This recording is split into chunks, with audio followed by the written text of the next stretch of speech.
America's Stonehenge is a prehistoric site in Salem, New Hampshire.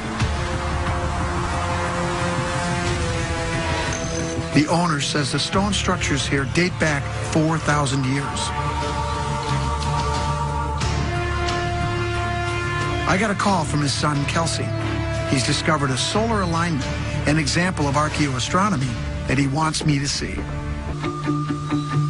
Just like at Stonehenge, someone placed standing stones, large vertical rocks, in a circle. The placement is key. When viewed from the center of the site, each standing stone lines up with the sun on important days of the year. The solstices, the longest and shortest days, the equinoxes, when the sun is on a level plane with the Earth's equator, and the cross-quarter days, which fall midway between them. This is the summer solstice sunrise stone. So on summer solstice, the sun basically just rises right over there, right over the stone, just kind of comes at a diagonal, and then just kind of tracks across the sky. And then on sunset, it just comes up right over to... Right over here? Summer solstice sunset stone there.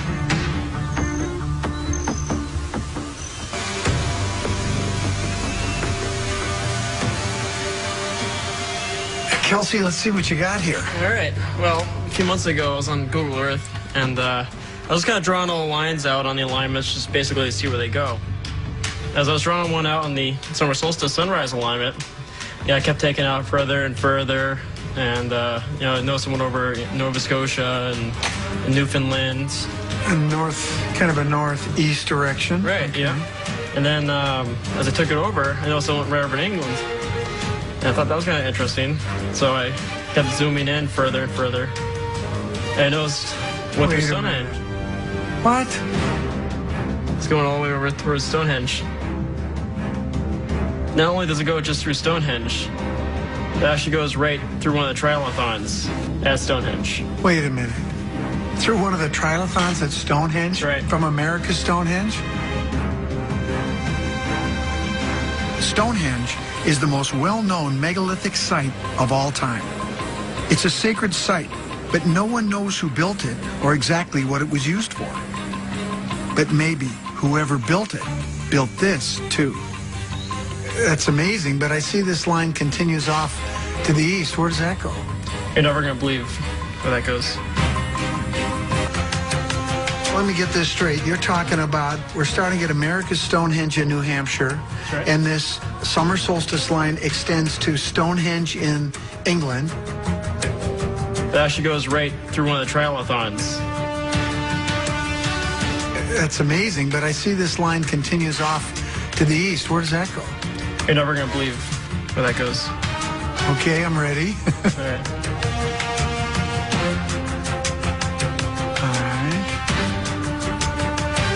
So it starts going over towards the Mediterranean. Yeah. You're kidding me. Yep, it goes right through Beirut. Are you sure that's right? I double-checked it. Beirut, Lebanon? Well, that's the ancient home of the Phoenicians. Okay, you realize what this means. Do you think there's a connection here between the Phoenicians and America's Stonehenge? I think it's definitely possible. Well, I tell you what, if you've got a connection here, this rewrites a huge chapter of American history. This isn't kidding around. The Phoenicians were based along the coastline of the Mediterranean in modern-day Lebanon. They were an ancient seafaring culture that emerged around 1200 BC. They were known for trading with distant lands. Maybe they even made it to America.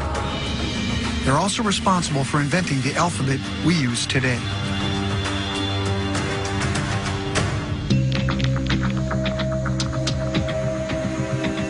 We do have one more thing that ties this site into the Phoenicians. It turns out Kelsey's dad has a stone from the site. It has a carving on it, maybe some kind of ancient message.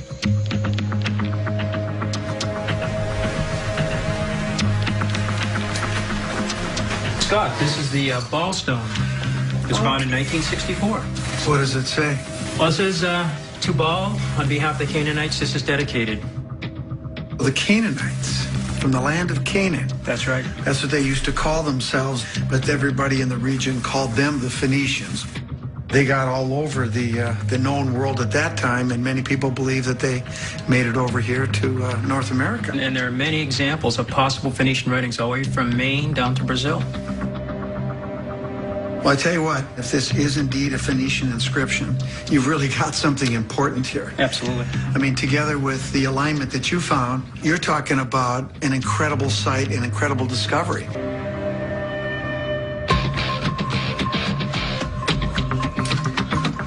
Before I make any conclusions, I need to make sure this inscription is old and that the lines are man-made, not natural.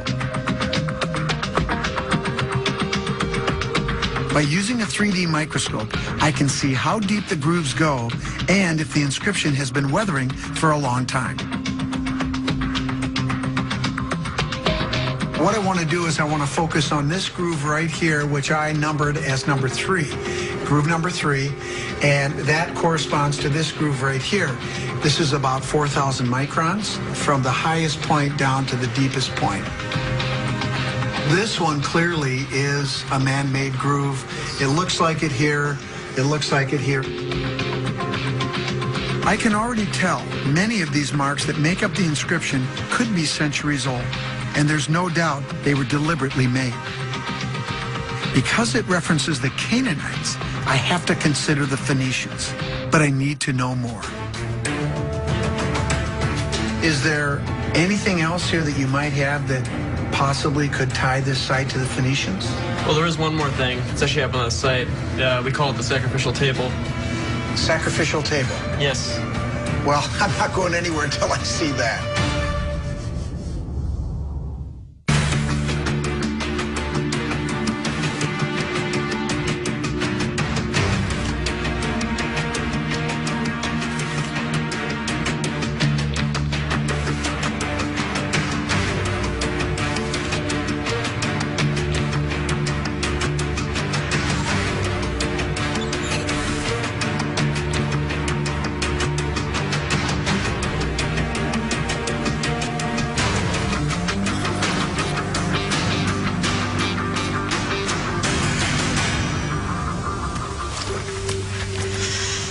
And this is the sacrificial table.